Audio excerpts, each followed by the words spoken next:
story today about a king called King Darius. Now, King Darius was king of a country called Babylon. Now, at that time, Babylon was the biggest and the most important country in the entire world. And that made King Darius the biggest and the most important king in the entire world as well.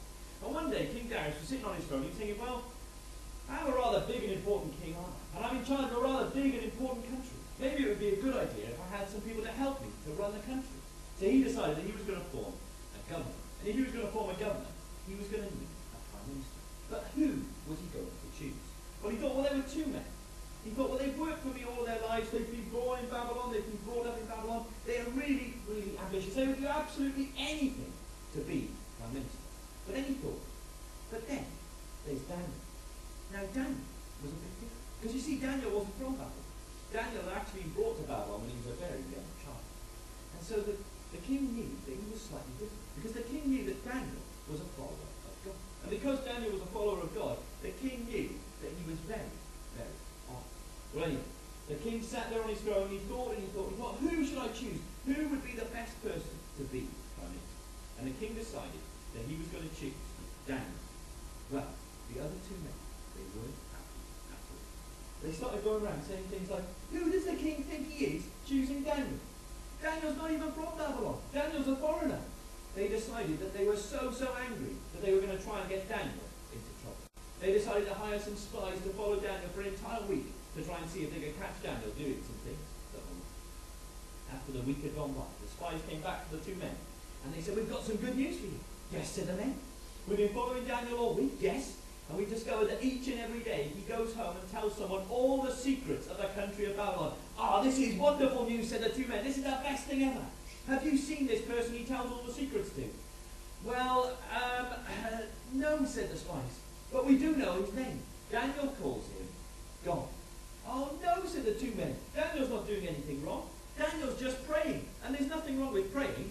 Or is there, they said. The two men decided to go before the king. And they said, oh, king, oh, mighty king, oh, wonderful king, oh, glorious king.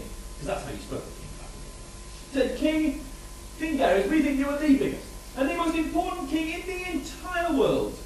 And so we think you should pass a law that says that no one is allowed to pray to anyone except you. Well, King Darius sat there on his throne and he thought, well, I am a rather big and important king, aren't I? Maybe that would be a good idea. So he got a piece of paper and he wrote out the law. And right at the bottom he put a bit of wax and he sealed it with his very special ring, which meant that no one could change the law, not even you. Well, the very next day the two men went and they followed Daniel. And they waited until Daniel went home and they saw that Daniel started to pray.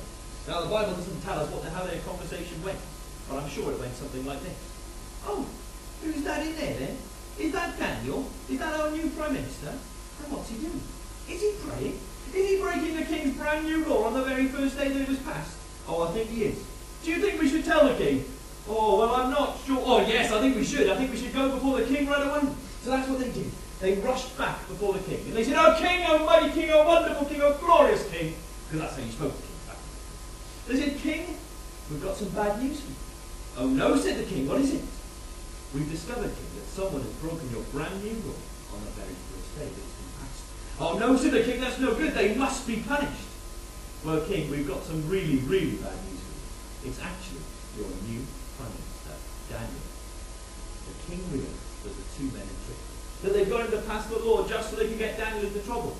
But because, as I said, the king had sealed it with his very special ring, it meant no one could change the law, not even the king. And so Daniel had to be punished. And the punishment was that Daniel had to be thrown into the lion's den. And the king watched as he saw Daniel starting to fall and the lion starting to pounce, and then bang!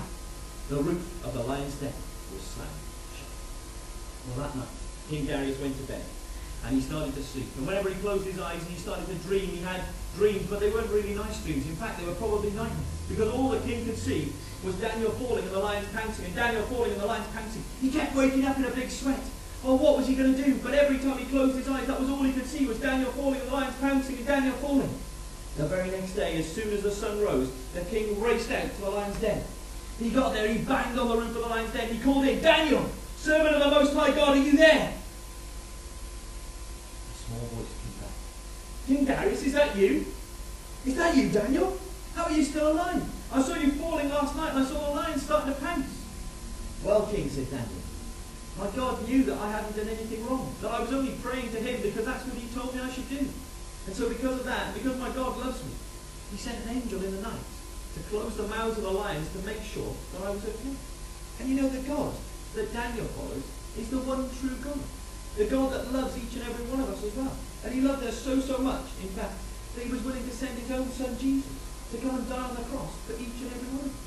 Because he knew that the things that we do that are wrong, the things we think that are wrong, the things we say that are wrong, the things we do that are wrong, and the wrong inside of us, all those wrong things would keep us out of heaven and mean that we couldn't get there and be with him one day. And so he sent his son Jesus to come and die on the cross to forgive us of all those things we've done that are wrong. That if we turn to him and ask for his forgiveness, he said anyone that does that can be forgiven and can be his friend and one day get to heaven. Well, anyway, back at the lion's den. The king ordered that the den be opened up and Daniel be brought out. And he called for the two men to be brought forth. And he came before them, and he said, thank you so, so much for showing me that there are people in my government that I can't trust. Oh, that's all right, king, they said. We're glad to show you that Daniel was no good, that he couldn't be trusted. Oh, no, I don't mean Daniel, said the king. The two men started to get a bit nervous. Well, who do you mean then, king? And the king said, well, I mean you. Because you see, I realised that Daniel hadn't actually done anything wrong at all. And Daniel's actually okay. How's Daniel okay? We saw him get thrown into the lion's den. Well, said the king, you see, Daniel's God knew that he hadn't done anything wrong. And so when Daniel prayed to him, he sent an angel in the night to close the mouths of the lions to make sure that he would be okay. And so I realised that it was actually you two that I couldn't trust in my government. And so because of that, and because the lions hadn't had anything to eat all night long, the king decided to give them a nice big break. And that's the story of Daniel and the lion's den. But the most important thing for us to remember is just how much God loves each and every one of us.